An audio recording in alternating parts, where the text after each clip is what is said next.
Romans 5:20, matatagpuan natin ang isang nakakagulat na pangako ng Biblia. Anong sabi doon? Now, the law came in to increase the trespass, but where sin increased, grace abounded all the more, so that as sin reigned in death, grace also might reign through righteousness, leading to eternal life through Jesus Christ our Lord. Kung saan daw lalaki ang kasalanan, higit na mas malaki ang grasya. O, ang pwede niyong ilarawan dito ay baha. Naka-experience na ba ng baha dito? Gaano kataas ang baha dito?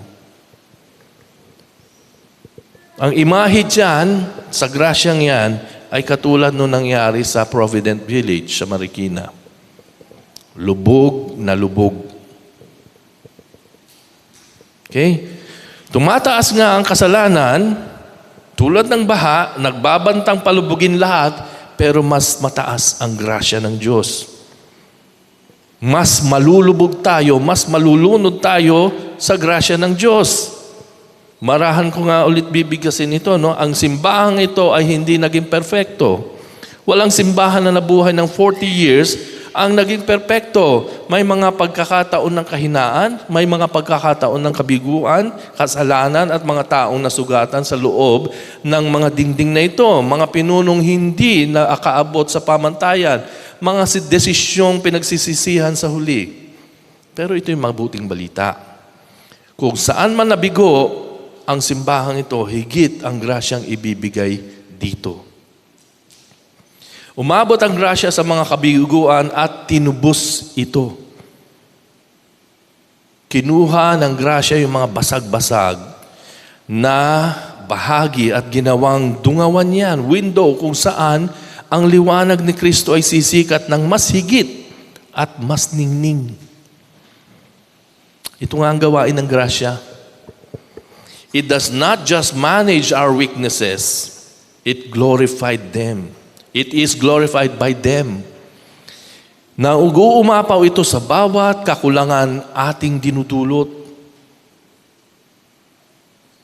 Another thing, grace reveals the incomparable riches of Christ. O, pakinggan natin yung sinabi ni Pablo sa Efeso, no? Ephesians 2:7.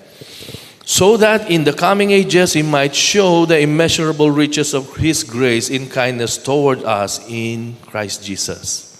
So ito'y sinabi niya sa mga taga-Epeso na iniligtas sila ng Diyos hindi lamang para ipakitang kaya niya, kundi upang sa lahat ng salinlahi maihayag sila bilang halimbawa ng walang kaparis na kayamanan ng kanyang grasya. Hindi lamang pagtitipon ng mga iniligtas na tao ang simbahan, kundi ito isang buhay na patotoo sa generosity ng Diyos. Kayo ay buhay na patotoo ng generosity ng Diyos. Naramdaman niyo ba yun? O binabaliwala natin yun? Yun nga ang sabi ko nga, no? Nature ng tao yun. Nakakalimutan, especially yung mga essential. 40 taon ng simbahang ito ay 40 taong ebidensya. You are evidences. The church is an evidence of God's grace. Na ipahayag sa komunidad na ito, pwedeng sa lungsod na ito, sa harap ng mga nagmamasid dito na ang grasya ng Diyos ay tunay. Bawat binagong buhay ay parang pinsel. Alam niyo yung pinsel? Brush. So siya ay parang brush stroke sa kanyang painting. Bawat nanunumbalik na relasyon, mga kabataang muling nakapiling natin, mga nagdadalamhating pamilya na nakasumpong ng kaginawaan, ito nga ay hindi mapapantay ang kayamanan ng kanyang grasya. At ito'y naihayag para ipakita o makita ng lahat. So sa puntong ito yung gusto kong bigyan ng diin. Kung saan galing ang grasyang ito, hindi nyo ginawa ito, hindi natin ginawa ito. We do not produce grace. Tinatanggap lamang natin ito. So yung ginamit na salita ni John sa John 1:16, elabomen. Ang tawag doon, tinanggap. We received. ito ay past tense doon sa mga magaling sa grammar sa English. Pag may ed, past tense. Okay, so completed na yung action. Gift yan na tinanggap na natin. Hindi tayo ang bukal, kundi tayo pagdadaluyan lamang, pag-aagusan lamang. Sino ang fountain? Ang bukal? Siya si Jesus. At hindi ito matutuyot. Hindi ito mauubos. Matapos ang 40 taon ng simbahang ito, na tumatanggap lamang ng grasya kay Jesus, hindi siya kalahati lamang.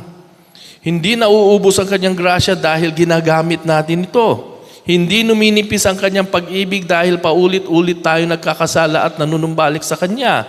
Hindi nauubos ang kanyang kahabagan dahil patuloy tayong mangangailangan nito. So ito yung ibig sabihin ng grace upon grace. Na ang bawat alon ng grasya na natatanggap ng simbahang ito ay susundan pa ng panibagong alon. At ito ay padating na. Hindi tayo nabubuhay sa tira-tira lamang na grasya.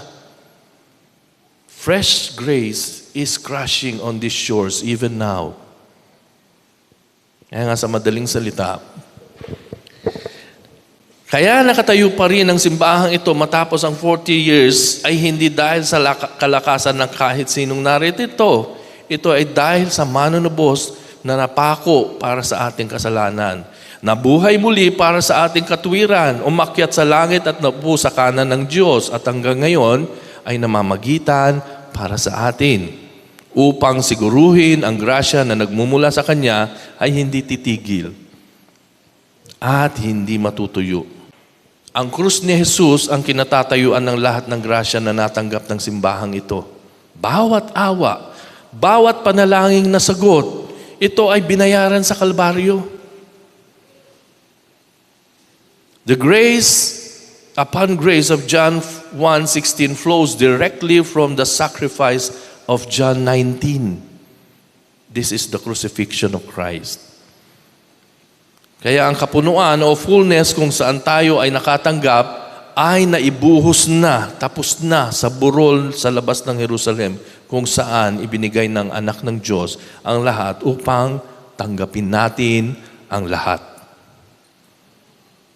Kaya nga gusto natin dito tayo mag-focus. Ito ang sentro ng ating anibersaryo. Hindi yung 40 years ng simbahan, kundi 40 years ng pag-abot ng krus sa komunidad na ito. We must look beyond that. Doon sa ating celebration bilang isang simbahan. Kundi bilang evidence. Simbolo ba? Ng salvation ni Jesus sa komunidad na ito.